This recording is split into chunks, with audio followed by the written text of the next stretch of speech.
The Generals of the Yang Family, Chapter 23. And let me assure you, if you're listening, this isn't just some dusty story about ancient swords and horses. No, not at all. It's an absolute masterclass in psychological warfare. It really is. It completely strips away all the modern pleasantries, right? Right. And it forces us to look at the raw mechanics of conflict resolution. It asks a really difficult foundational question. Well, how do you get an adversary to surrender not just their weapons or their immediate position, but their ego? Like, how do you capture their mind and their spirit? And to set the scene for you, we are looking at this incredible dynamic between a brilliant military commander named Yang Lulang, who is also known in the text as the sixth brother, and his subordinate, a guy named Yu Sheng. Right. And these two, they've just achieved a massive, hard-fought victory. They have. They have finally captured this deeply formidable, highly dangerous rebel leader named Mengliang.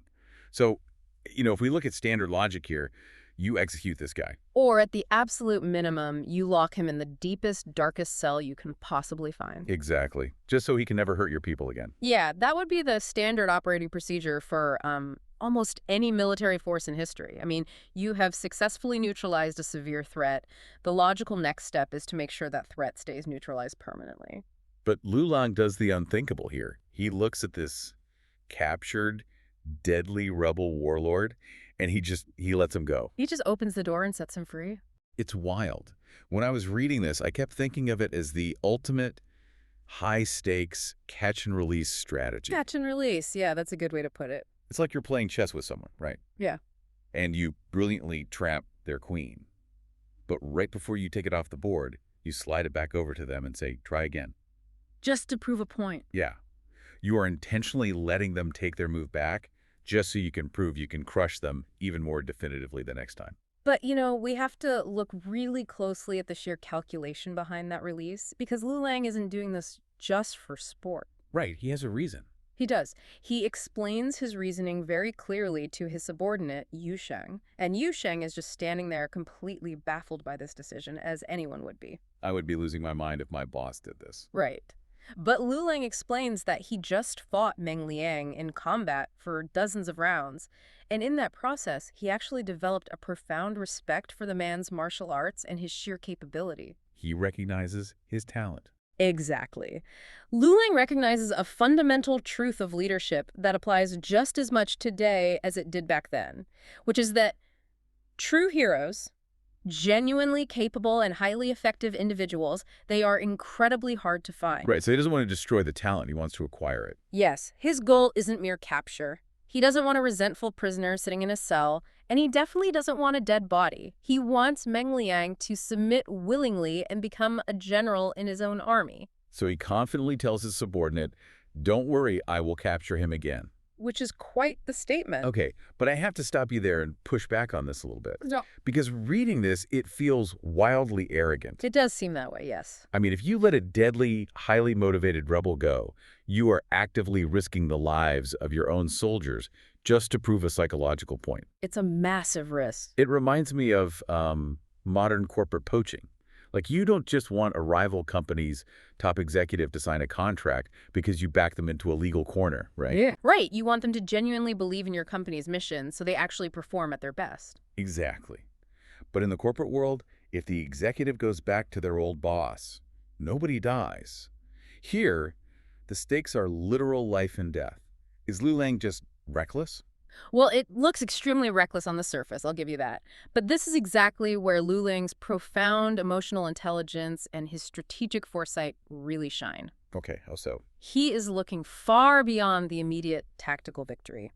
He knows that forced compliance is essentially a ticking time bomb. I mean, think about it. If he puts a sword to Mengliang's throat and forces him to swear allegiance, Mengliang will just become a sleeper agent. Oh, that makes sense. Yeah, he will wait for the very first moment Lu Lang is distracted or vulnerable, and he will betray him. Because his ego is still completely intact. Like, he still thinks he's the better man. Precisely. To secure true, unshakable loyalty from a powerful adversary, Lu Lang needs a complete psychological victory. He needs Mengliang to realize, on a fundamental core level, that he is completely outmatched. Not just in physical strength, but in intellect. Right. He has to break the man's entire operating system. So how do you completely break the mind of a warlord? I mean, you have to know exactly what makes him tick, right? We really do. And this leads us to Lu Lang's first elaborate setup. Let's call this the trap in the sky. Because Lu Lang knows that Mengliang needs to be mentally broken, he doesn't use standard military tactics. He designs a trap that weaponizes Mengliang's own personality traits against him. Yeah, Lulang basically starts by building a psychological profile of his target. He assesses Mengliang as physically strong, undeniably brave, but severely lacking in strategic patience. There's a great quote in the text for this, isn't there? Yes. The text uses this brilliant phrase, which translates to Mengliang being oligarchic in council. I love that phrase so much. Oligarchic in council. It basically means like he doesn't take advice and he doesn't think ahead. He's entirely reactive, just hot-tempered. Exactly. He is a man of action, not a man of reflection. So Lulang uses that reactivity. He picks an area 5 miles south of Jiashan, and this is an area known for having incredibly steep cliffs and absolutely no traversable roads. A literal dead end. Right. So he sends his cavalry to Hai and cut off the only exit, but the brilliant part is the bait he uses. He disguises 5 of his own soldiers as innocent civilian woodcutters and just places them deep in this ravine. And then Lu Lang goes out and purposefully provokes Mengliang. Like they clash briefly, and then Lu Lang fakes a sudden panic. He just bails. Yeah, he drops his helmet, abandons his horse, and literally runs away on foot up a steep mountain. And Mengliang, who is completely true to that profile of being oligarchic in council, he doesn't pause for a single second. Not 1 second. No, he doesn't stop to consider if the guy who just beat him yesterday is suddenly a coward today. He just sees his enemy running, his temper flares, he jumps off his own horse, grabs his giant axe, and chases Lulang right into this steep ravine. Which springs the trap. Right. The hidden cavalry blocks the exit, the drums start pounding, and Mengliang realizes he is boxed in. He is forced to flee deeper into the ravine, where he stumbles right into those 5 disguised woodcutters. And Mengliang is desperate at this point. He begs these quote-unquote civilians for help. He's offering them gold and pearls if they can just show him a secret way out. And the fake woodcutters, they play their part flawlessly. They really do. They're like, sure, we can haul you up the cliff face. Just tie this thick hemp rope around your waist. It's amazing. So this terrifying, highly lethal warlord ties a rope around his waist. They pull him halfway up the side of this massive cliff. And then they just stop. Yes, they just tie their end of the rope to a thick vine and walk away. They leave him there, just dangling in midair. It's brutal. It's like a medieval fishing scam.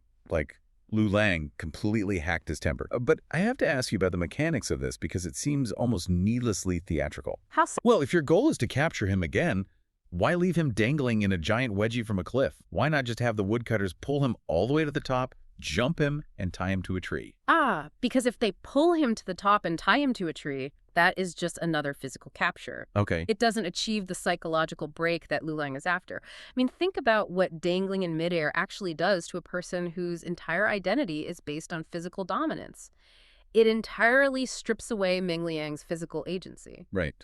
I mean, he can't swing his axe at the wind. Exactly. He has this massive weapon, he has all these muscles, he has a fearsome reputation, but suspended 50 feet in the air, just spinning slowly against a rock face, all of that strength is utterly, completely useless. Wow. Yeah. It is designed to be deeply, fundamentally humiliating. It forces Mengliang into a sudden identity crisis. He has to sit there, dangling helplessly, and realize that his brawn was just effortlessly swatted aside by someone else's brains. And right on cue, Lu Lang arrives at the top of the cliff, looks down at him, and asks, "I've captured you in the sky. Do you submit?" The ultimate flex. But this is where the human ego is so fascinating to me, because Mengliang actually refuses. He does. It's hanging there, completely helpless, and he yells up that it was a trick. He claims it wasn't a fair fight, and he demands to be let down so they can have a real battle on the ground. Like, his ego survived the humiliation by rationalizing it as cheating. Which perfectly proves that humiliation alone only breeds resentment. It doesn't breed loyalty. Right. Lu Lang's first psychological profile was accurate, but the treatment wasn't severe enough to break the core ego. So Lu Lang lets him down. But because Lu Lang understands human nature so well, he knows exactly what Mengliang is going to do next. Which is? Well, he knows that after being publicly humiliated like that, Mengliang is absolutely not going to honor his word and fight a fair, open duel. Oh, of course not. His pride is too damaged. He has to overcompensate. So he's going to pivot to something underhanded to try and reclaim his dignity. Exactly. And this takes us to the second phase of the strategy, the trap in the earth. Because to truly break him, Luling has to prove that even Mengliang's desperate secret backup plans are completely predictable. Yes, Lu Lang tells his subordinate, he says, Mengliang won't dare fight openly again. He's gonna try a night raid. He calls it perfectly. He knows Mengliang will try to assassinate him under the cover of darkness to just erase the shame of the cliff. So Lu Lang prepares for exactly that. He digs a pit, about 5 to 6 feet deep, directly in the entryway of his own command tent. Just right in the front door. Right there. And he covers it carefully with floating wood and dirt to completely disguise it. Then he hides his entire army far away from the camp, leaving only a tiny handful of men nearby. The scene that follows is just incredible. It's the middle of the night. The camp is completely dead quiet. Mengliang sneaks in with his men, expecting to find this sleeping, vulnerable army. Right. But instead, he peers into the main command tent and sees Luling Hitler there, wide awake, completely alone, just calmly reading a book by candlelight. It's such a striking image. It reminds me of watching an elite NBA player, like a Steph Curry, shoot a three-pointer. And before the ball even gets close to the hoop, he turns around and starts jogging back on defense. Oh, that's a perfect comparison. It's this display of absolute terrifying inevitability. I mean, sitting right behind a flimsy, disguised pit while a raging warlord charges at you with an axe, the confidence is staggering. It really is. And that analogy of the athlete turning away is perfect, because by sitting there calmly reading a book, Lu Lang is broadcasting a devastating psychological message. That's the message. He's essentially saying, you are so basic, you are so entirely predictable that your secret assassination plot doesn't even warrant me putting down my evening reading. Wow. It is the ultimate display of intellectual dominance. And Mengliang takes a bait again. He sees Luling, screams, "Don't run," charges into the tent with his giant axe, and falls horse and all straight through the floating wood and into the pit. The trap in the earth. Yes, and then hooks are instantly thrown down to secure him, and his entire force of 2,000 men is surrounded and captured without a single casualty. Yeah. Just total, absolute defeat on the ground, just like he asked for. And this brings us to the most critical moment of the entire narrative. Okay, lay it on me. Mengliang is dragged out of this hole. He's covered in dirt, totally defeated. Lu Lang looks at him, points out that Mengliang simply cannot escape his, quote, divine calculations. And then Lu Lang offers him his freedom. And that is the moment that finally breaks him. But let's dig into the why here. Because why does this offer of release completely shatter Mengliang's resistance when dangling from a cliff didn't? It really comes down to cognitive dissonance. Okay, unpack that for me. Well, Mengliang's entire worldview, like his internal operating system, is built on the concept that might makes right. In his world, when you defeat an enemy, you crush them, you execute them. Right, that's the rule of the game. So, as he is pulled from that pit, his brain is entirely prepared for execution. He is bracing for violence. But instead of violence, he is met with radical, unearned grace. It's a complete short circuit of his reality. Exactly. The traps, the cliff in the sky, and the pit in the earth, they proved beyond a shadow of a doubt that Mengliang was outmatched intellectually. He can't claim it was a trick anymore? No, he can no longer rationalize it. He was just outsmarted twice in a row. But the repeated offer of grace proves something much heavier. It proves he is outmatched morally and spiritually. Oh, wow. He realizes Lu Lang operates on a plane of leadership he didn't even know existed. The contrast between his own violent ego and Lu Lang's calm mercy is just, it's too great. His ego collapses under the weight of it. So he just gives up. He drops to his knees, calls Lu Lang a divine being, and pledges his unconditional loyalty. He just stops fighting the reality in front of him. He didn't just concede the argument to make it stop. He fundamentally changed his belief system, which is amazing. But it also begs a massive question for anyone listening. I mean, digging pits, staging fake retreats, hiring actors to play woodcutters. This is an unbelievable amount of effort, time, and risk just to change the mind of one single guy. It is a lot of work. Why go through all of this? Because winning true loyalty creates a network effect. When you force compliance, you get one reluctant worker. But when you completely win the mind of a leader, you inherit their entire ecosystem. And the domino effect of this submission is immediate, right? Oh, absolutely. The very next morning, Mengliang proves his new worldview by going back and bringing 16 of his own chieftains to surrender to Lu Lang. 16. That's a huge shift. It really is. I mean, the source actually lists them all out to emphasize the scale. Oh, wow. Like who? Well, there's Lu Chao, Zhang Gai, Guan Po. and Guanjun, Wang Dian, just basically the entire middle management layer of the enemy army defects willingly. It is a staggering influx of talent and resources, and all because Lu Lang took the time to do the hard work of winning one mind. It is a massive strategic triumph. But as is often the case in leadership, solving one massive problem immediately opens the door to an even greater, seemingly impossible challenge. Oh, there's always a bigger fish. Always. Because at the victory banquet, while everyone is celebrating this massive expansion of their forces, Mengliang leans over to his new boss, Lu Lang, and essentially says, "If you think I was tough to catch, there is someone else you need to meet." Right, Mengliang tells him about this guy named Zhao Zan. Now, Zhao Zan lives on the treacherous Bojiao Mountain, which is about 60 miles away. Right. And the text describes this guy like an absolute monster. It's a terrifying description. He has a face the color of red earth. Okay, intimidating. Yeah, and eyes like copper bells, bulging blue veins, just, countless muscles. So basically the Hulk. Pretty much. And he wields this massive, solid iron hammer. And Mengliang, who just yesterday was the scariest guy in the room, says Zhao Zan is, quote, unmatched by 10,000 men. 10,000 men. So Mengliang advises Lu Lang that to deal with someone this stubborn and this dangerous, they are going to need to mobilize a massive army. And this is where Lu Lang's strategic evolution reaches its absolute peak. Mengliang, his new loyal general, is giving him logical military advice, right? Use overwhelming force. Which makes sense against a guy with an iron hammer on a mountain. But Lu Lang refuses. He says he is not going to take an army to Bayao Mountain. Instead, he decides to go personally, bringing nothing but blank official commissions. Blank commissions. I read that and had to do a double take. I mean, we just spent this whole time dissecting these incredibly complex physical traps, hiding cavalry, digging pits, deploying fake woodcutters. Yeah. And now he wants to go face a literal giant with an iron hammer armed only with sincerity. That's the plan. It's like a CEO walking into a hostile corporate merger meeting with a notoriously aggressive cutthroat rival, leaving all the corporate lawyers at home and just walking in with a blank check and a friendly smile. It sounds like suicide. It really does. It sounds completely absurd if you view strategy as a static set of rules. But if we look at the psychology behind it, it makes perfect sense. Okay, explain that to me, because I'm not seeing it. Well, Lu Lang doesn't use the same tool for every job. He has already proven he can outsmart a reactive opponent like Mengliang. But Zhao Zan is different. Zhao Zan is a defensive powerhouse sitting on a mountain fortress. Right.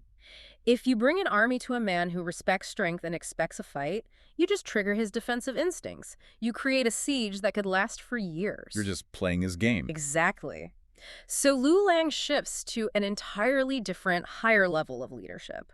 Radical vulnerability and unearned trust. Wow. His reasoning is literally, I treat people with sincerity and trust, why use an army? That is so profound. It is. If you approach a hyper-defensive, armored opponent by handing them a blank commission, essentially saying, I trust you so much, I am letting you write your own job description and set your own terms, you bypass their armor entirely. Oh, I see. It disarms them in a way that weapons or intellectual traps never could. It's the ultimate pattern interrupter. Yeah. Like, you can't really swing an iron hammer at a guy who's handing you a blank piece of paper and asking for your help. Precisely.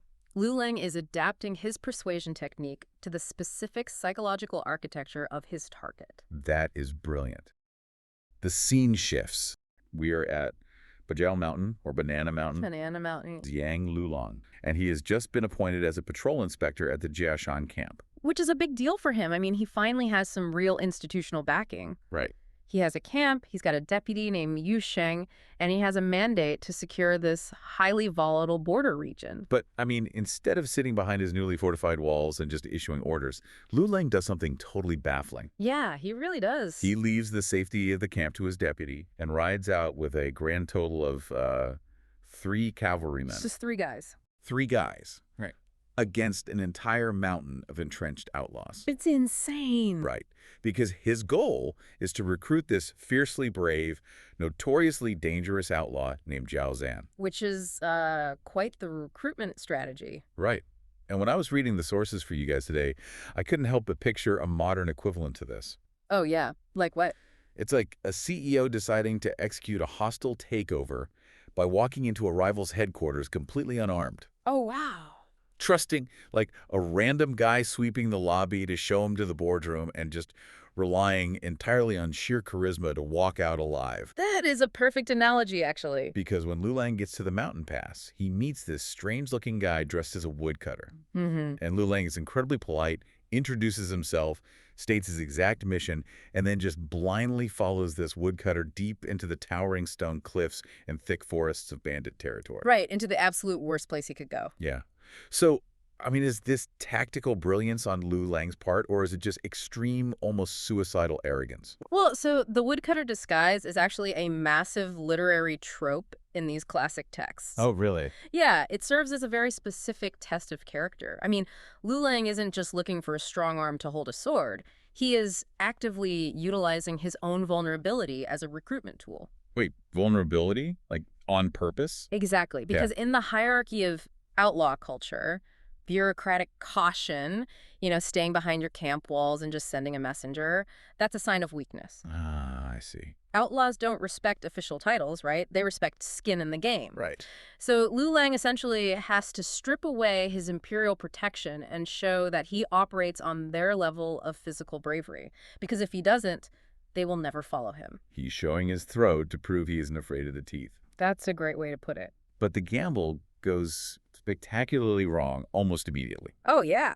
Instantly. Because the woodcutter leaves him outside a cave, claiming he's, going in to announce the commander's arrival. Standard protocol. Right. But suddenly, dozens of bandits just swarm out. They tackle Lulang, tie him up, and drag him inside the cave. And this is where the tone completely shifts. Yes, because this is where the gritty realism vanishes and the story takes a hard left turn into the supernatural. Mm-hmm. Because the bandit leader sitting on the throne inside the cave is the woodcutter himself. It's Zhao Zhan. The guy he was just talking to. Exactly. And Zhao Zhan just completely drops the disguise and openly mocks Lulang's vulnerabilities. Just rubs it in his face. Right. He tells him, in no uncertain terms, you brought this death upon yourself. Yeah. And then Zhao Zhan goes on this terrifying boast about how many great heroes' hearts and livers he has consumed. Ugh, so gruesome. It is. And he orders his men to string Lulang up so he can butcher him personally. The physical trap has been sprung perfectly. But Lulang remains entirely unfazed by the threat of being eaten. Which is wild. He's tied up, staring down a literal cannibalistic bandit. Yeah. And he just states completely calmly that a great man views death as returning home. Just total ice in his veins. Right. And then the blade is about to fall. Yeah. And the magic happens. Yes. Black energy physically rises from Lulang's head and coalesces into this roaring, tail-wagging tiger with a white forehead. Just a giant energy tiger. Out of nowhere. And Zhao Zhan is terrified. He takes one look at this tiger, realizes Lulang is a divine general, and instantly unties him. And bows in total submission. Total submission. And to top it all off, Lulang casually hands him a blank official certificate, granting this cannibal a legitimate government rank. Just incredible. The power dynamic in that cave inverts in like a matter of seconds. Yeah. The predator becomes the subordinate and the captive becomes the master. Okay, I have to challenge this whole sequence, though. Sure, go for it. From a storytelling perspective, doesn't this feel like a massive cheat code? Like, Lulang doesn't use his martial arts, he doesn't use his wits or his tactical training to escape. A magic tiger just pops out of his skull and basically hits the win button. Yeah, it does seem that way. It completely undercuts the idea that he was being brave. Because if I walked into a bandit camp knowing I had an invincible magic tiger living inside my head, of course I wouldn't be afraid. Well, I totally get why you'd say that. And if we look at this purely through the lens of like modern action movies where the hero has to physically punch their way out of a problem, it absolutely feels like a cheat code. Right. But the mechanics of power in this text operate on the ancient Chinese concept of the Shenjiang, or the divine general. Okay, the divine general. Unpack that for us. So in this cosmology, supreme leadership isn't just about physical superiority. There is always someone out there who is a faster swordsman or a more brutal fighter, right? There's always a bigger fish. Exactly. And Zhao Zhan would never submit simply because Lulang beat him in a fistfight. He'd just hold a grudge. Right. He would just hold a grudge and wait for a moment of weakness to strike back. So the tiger isn't a weapon then. It's a credential. That is the perfect way to understand it. Yes. The black tiger aura is the universe itself confirming Lulang's mandate. Outlaws like Zhao Zhan, who live completely outside the laws of men, are actually highly attuned to the laws of heaven. They don't submit to state bureaucracy, but they will absolutely submit to cosmic destiny. Ah, I see. The tiger proves that Luling isn't just some guy with a government job. He is an anchor point for the universe's design. Okay. So to kill him wouldn't just be murder, it would be a rebellion against the cosmos itself. That makes the next move even more fascinating, honestly. The certificate? Yeah, because the universe provides this grand cosmic ID card, but Lu Lang immediately follows it up with the most earthly, mundane, bureaucratic thing possible. A piece of paper. Right. The blank official certificate. But I mean, let's pause and look at the morality of that for a second. Okay. Because he just watched this guy brag about eating human livers, and his response is to hand him a blank check for a government job. Yeah, it's pretty dark. Isn't that just horrific imperial corruption? How is the state justifying bringing a literal monster into the fold? Well, it reveals a very pragmatic, almost ruthless philosophy of statecraft. Ruthless is right. The state, particularly in these frontier borderlands, they just cannot afford ideological purity.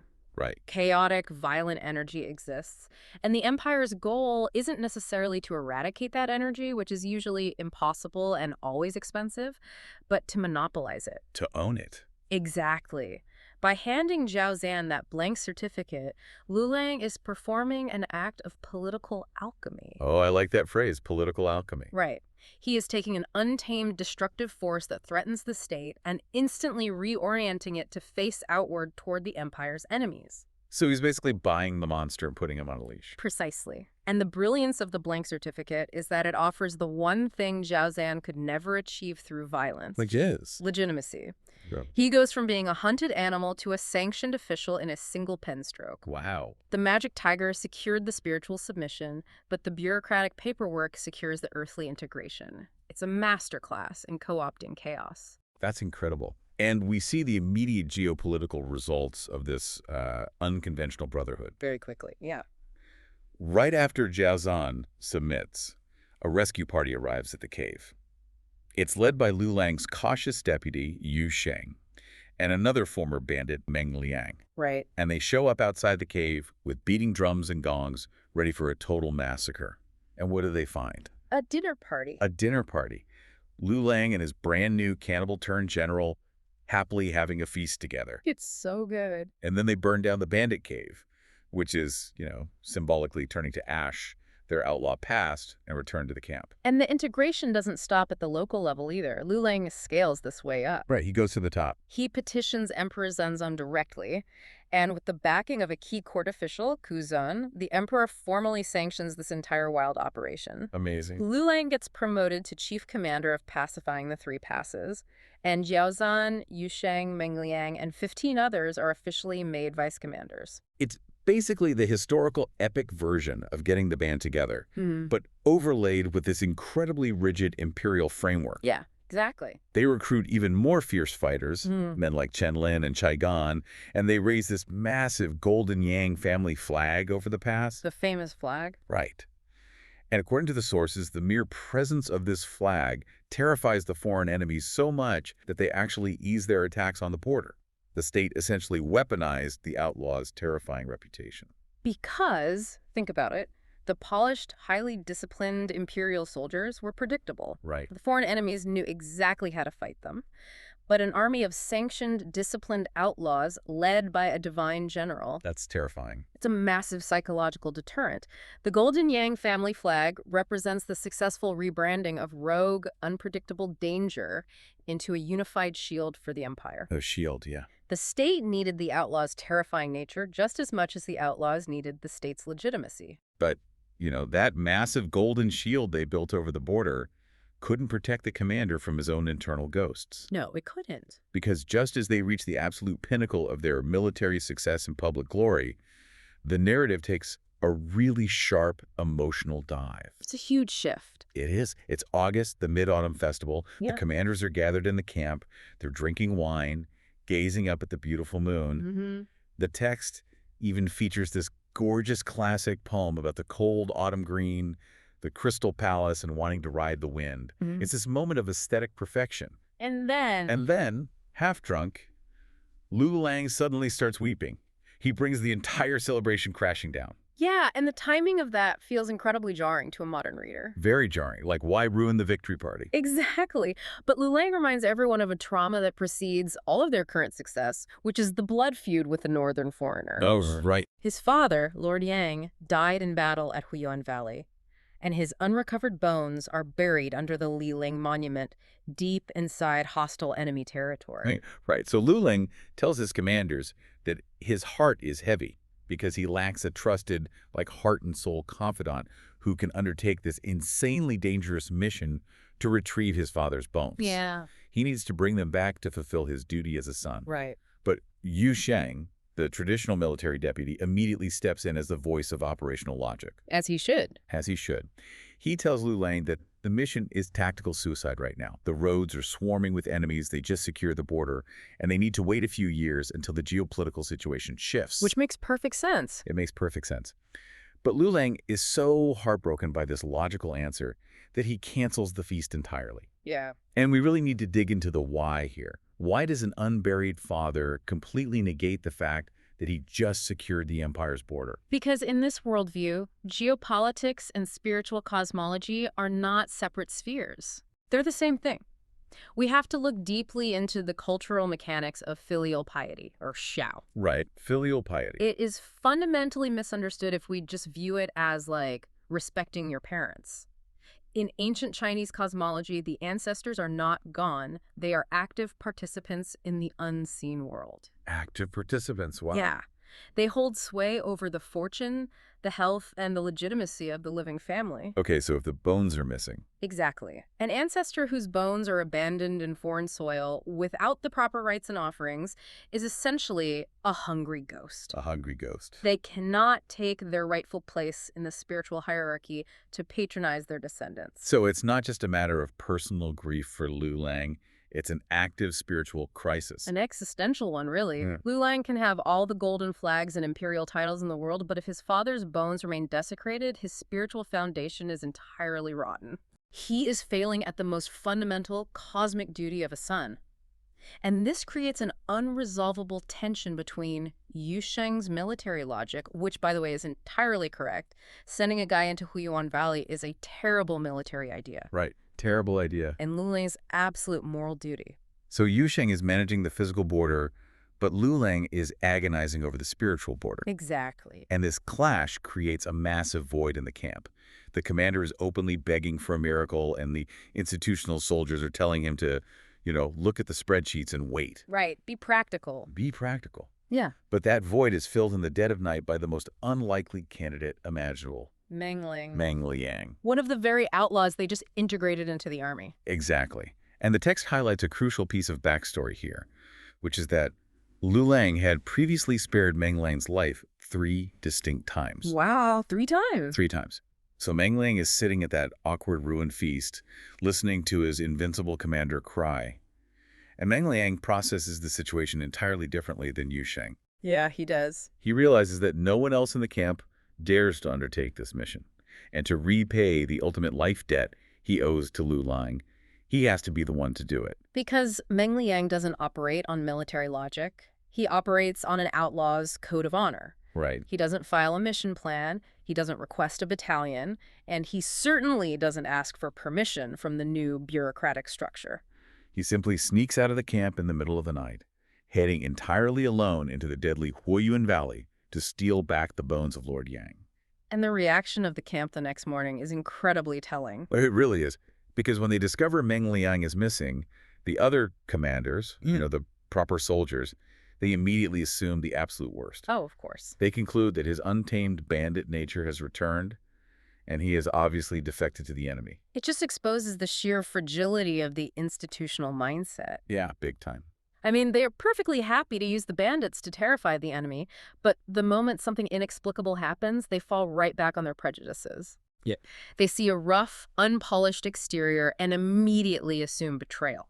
They literally cannot comprehend a loyalty that operates outside of direct orders. It's the ultimate irony of the entire story. It really is. The disciplined, good soldiers make the logical, institutionally sound choice to do absolutely nothing. Mm-hmm. But the rogue former bandit is the only person who actually embodies the extreme, self-sacrificing loyalty that the commander was weeping for. And this is where Lu Lang's true brilliance as a leader shines. Also, When the entire camp is accusing Mengliang of treason, Lu Lang shuts them down. He defends the absent outlaw. wow. He tells his officers that while Mengliang may be rough around the edges, he possesses an iron will and would never betray them. Lu Lang sees the core of the man, not the polished resume. Exactly. The institutional soldiers only see the broken rules, Yeah. but the true leader sees the soul.